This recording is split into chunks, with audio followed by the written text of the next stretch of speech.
Statements देत असतील तर हे खपून घेतलं जाणार नाही. त्यामुळे मला या माध्यमातून हेच सांगायचं आहे की सर्वच गटाच्या दोन्ही बाजूच्या संघटनांनी, सगळ्या वेगवेगळ्या लोकांनी जे आज ह्याच्यावर बोलतायत, मग ते कुणाचे पॉलिटिकल इंटरेस्ट असतील, कुणाचे पर्सनल इंटरेस्ट असतील, ह्याच्यात मला पडायचं नाहीये, पण कुणाच्याही भावना दुखावणार नाहीत आणि सामंजस्याने या महाराष्ट्राची सामाजिक विण डिस्टर्ब होणार नाही या दृष्टिकोनातून ह्याच्यावर चर्चा झाली पाहिजे, हे माझं मत आहे. 2 मिनिटं. दुसरी अशी महत्वाची बाजू याच्यात आहे की काल एका पत्रकार परिषदेमध्ये एका माणसाने सांगितलं की होळकर हे इंग्रजांना घाबरत होते. मी ऐकलं एका प्रेसमध्ये. त्यांना मला हेच सांगायचं आहे की भारतामध्ये सगळ्यात शेवटपर्यंत इंग्रजांच्या विरोधात जरी कोणी लढा दिला असेल तर ते महाराजा यशवंतराव होळकर होते.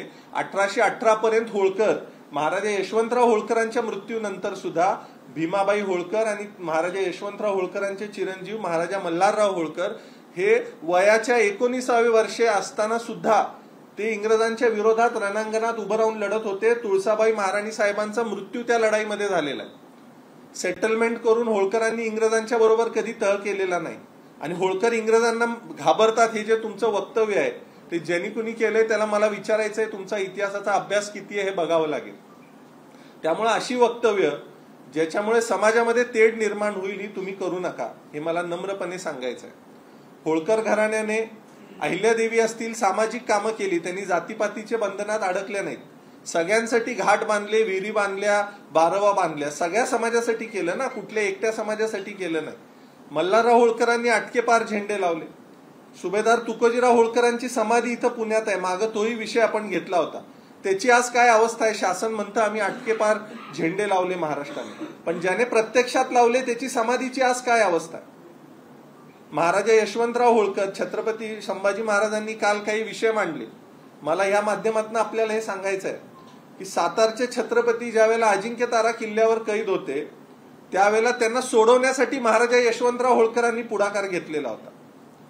होळकर घराण्याची आणि छत्रपती घराण्याचे हे जे संबंध आहेत, होळकर घराण्याच्या सगळ्याच पिढ्यांनी छत्रपती घराण्याबद्दल आणि विशेष करून शिवरायांबद्दल नेहमी आदरच बाळगलेला आहे. त्यामुळं ह्याला जातीचं वळण न लावता दोन्ही घराण्यांचे संबंध आहेत ते लक्षात घेता सामोपचाराची भूमिका कशी घेता येईल, ह्याच्यातनं मार्ग कसा काढता येईल हे आपण इथं कुठेतरी बघितलं पाहिजे. नंतरच्या काळात तुकोजीराव महाराजांचा विषय, ज्यांनी या शिवसमाधीसाठी निधी दिला, त्यावेळेला महात्मा फुले असतील, टिळक असतील किंवा इंदोरचे तुकोजीराव महाराज असतील, यांनी शिवसमाधीसाठी पुढाकार का घेतला? त्यांनी जर जातीचा विचार केला असता तर त्यांनी ही भूमिका घेतली असती का? मग आज आपण जातीच्या चष्म्यातून या सगळ्या गोष्टीकडे का पाहतोय? त्यावेळेला छत्रपती घराणं सुद्धा अस्तित्वात होतं. मग छत्रपती घराण्याने शिवाजी महाराजांच्या समाधीसाठी त्या काळात भूमिका काय घेतली हे पण आपण बघितलं पाहिजे. पण महात्मा फुले असतील, टिळक असतील किंवा तुकोजीराव महाराज असतील यांनी पुढाकार घेतला, कारण त्यावेळेचा महाराष्ट्र हा जातीपातीच्या पलीकडे जाऊन या सगळ्या विषयांकडे बघत होता. आणि म्हणून आज सुद्धा या विषयाकडे बघत असताना हा फक्त मराठा समाजाचा विषय नाहीये, हा धनगर समाजाचा विषय नाहीये, हा आपल्या महाराष्ट्रातल्या शिवरायांना मानणाऱ्या प्रत्येकाचा हा विषय आहे. आणि त्यामुळे ह्याच्यात जातीपातीला आणू नका, महाराष्ट्राची सामाजिक विण बिघडवू नका. त्यामुळे मुख्यमंत्री महोदयांना मला हेच सांगायचं आहे की ज्या कुठल्या संघटना या विषयामध्ये चुकीची गोष्ट मांडत असतील त्या सगळ्या संघटनांना समज द्यावा. विशेष करून मागच्या वेळेला एक प्रकार वाघ्याच्या पुतळ्याच्या संदर्भात घडलेला होता, तसा कुठलाही प्रकार घडू नये ती दक्षता शासनाने घ्यावी, हे मला इथं आपल्या सगळ्यांना सांगायचं आहे.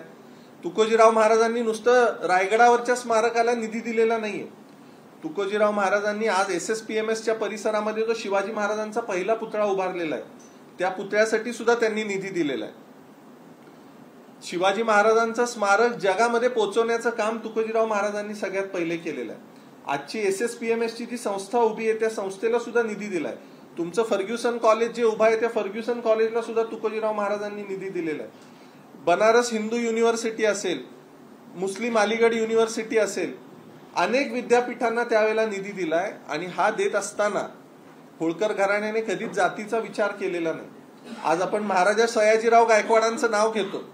महाराजा सयाजीराव गायकवाडांचे शब्द आहेत की तुकोजीराव होळकर द्वितीय हे जर नसते तर आज मी या बडोद्याच्या गादीवर नसतो. महाराजा सयाजीराव गायकवाडांना बडोदा संस्थान मिळवून देण्यासाठी, त्यांचं तिथलं प्रशासन व्यवस्थित करण्यासाठी तुकोजीराव द्वितीय यांनी मोठी भूमिका बजावलेली होती.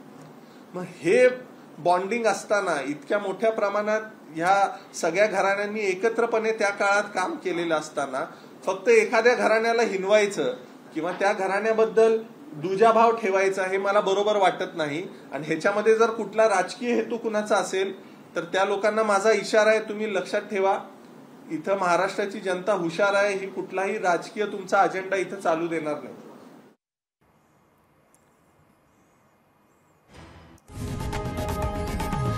लोकशाही मराठी ऐका, पहा, जागरूक रहा.